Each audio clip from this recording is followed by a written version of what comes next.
The governments were the ones that created the problems for Black America, right? The Democrats, the left, they enslaved Black America. They voted for the Jim Crow laws. They voted and they fought to keep the Jim Crow laws. Still, the longest filibuster that's ever happened in Senate was to make sure that Black Americans did not get a piece of the American dream, right?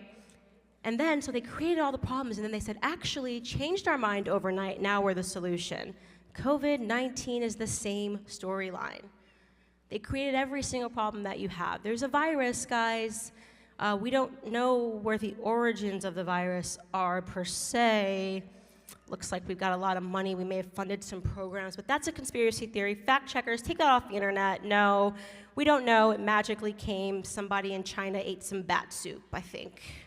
All right, don't pay, it doesn't matter, the virus is here, stay at home, save lives, right? Oh, we're gonna have to just shut down the world, you can't go to work, you can't do this, we're only gonna let you go to the grocery store, fear, fear, fear, fear, fear campaign. And then of course, people didn't have money. And the government said, it's fine. Here we are again at your door, and we're here to help. We're here to help you guys.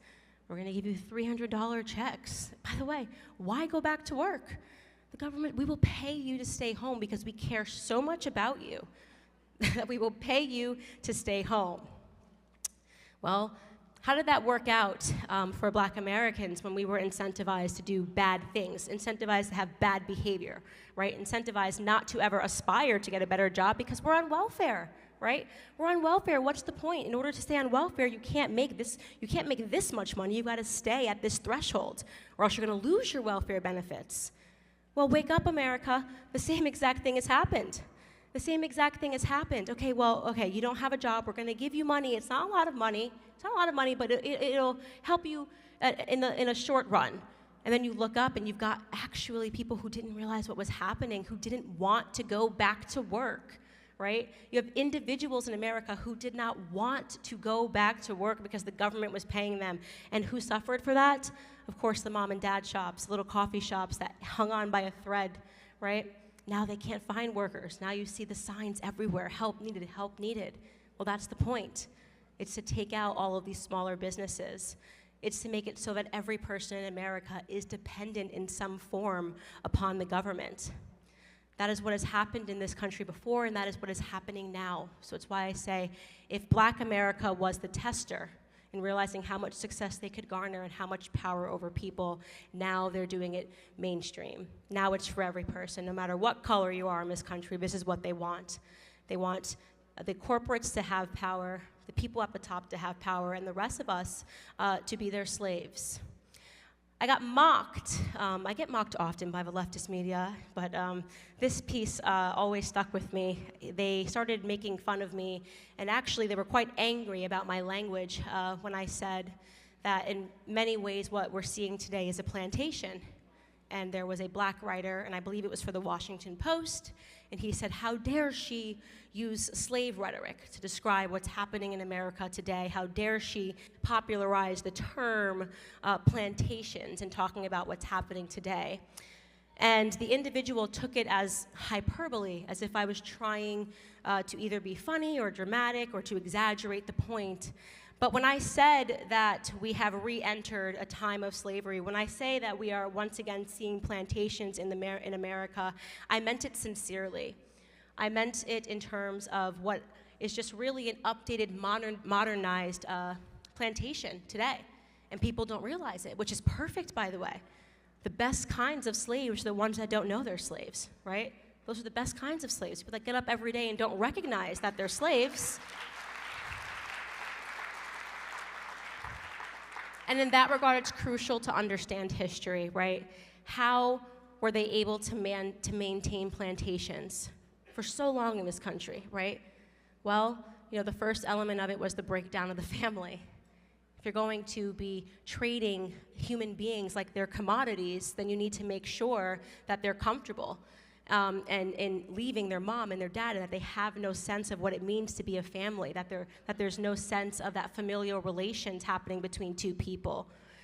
In fact, in Booker T. Washington's Up From Slavery, he spoke about this and said he felt nothing when his mother and his sister were traded because he didn't have a feeling for family, right?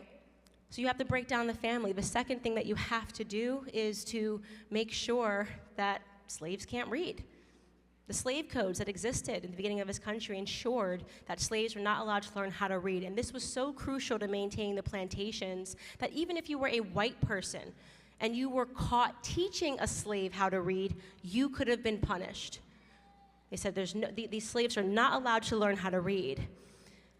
And the reason for that is simple, because an educated mind can't be enslaved. God forbid the slaves were reading the abolitionist papers that were coming down from the north. God forbid the slaves were reading and comprehending that they had self-worth, that they were human beings.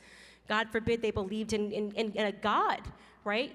You needed them to act like cogs. You did not need them to think like human beings, so they make sure that the education system was non-existent.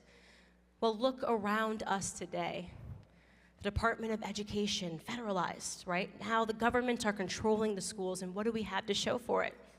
Have you looked at the rates in inner cities of how many kids can read?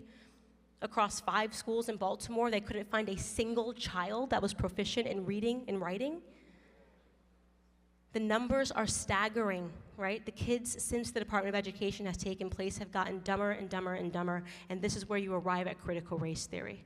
This is where you arrive at what's happening in the school systems, and you think to yourself, now why on earth would they be teaching kids about, to hate one another? Because that's what it comes down to, right? You are always a victim and you are always an oppressor. This is how it will always be, depending on your skin color. Doesn't matter. Why keep kids focused on that? Well, the answer is obvious, and the answer is clear. It is because they want to make sure that these people are like toddlers, that they react emotionally, that they react like barbarians, that they actually have no knowledge. It's a beautiful waste of time, critical race theory, right? They're not going to know math, they're not going to know science, they're not going to know engineering, they're not going to know anything that could help them get away and be productive in society. You want these kids to graduate with meaningless degrees. Degrees like, in LGBT studies, degrees like in transgender studies. You can now get a degree at universities in transgender studies.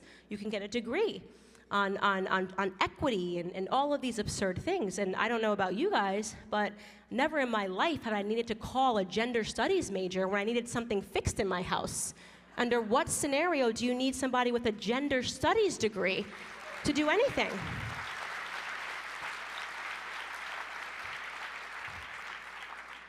You make these kids take out hundreds of thousands of dollars of loans to get a shiny degree in something that will never help them be successful. And you have created a perfect slave that has gone through the system, controlled by the federal government, convinced that they know something when they know absolutely nothing. In fact, they know such nothing they don't even know who to be mad at, right? And so they accept the dogma that's provided to them. Be mad at the rich man, the white man, the tall man, the man. Men are the problem, the patriarchy. Just be mad and scream like a toddler into the abyss. Don't realize that actually you've been cheated from the very second that you stepped foot in the public education system, a very, very carefully crafted institution for slaves. Don't be angry at that. Go out, boycott in the name of social justice. There is so much to learn for every single American in the world when it comes to looking at the history of Black America, because the history of Black America is the American present.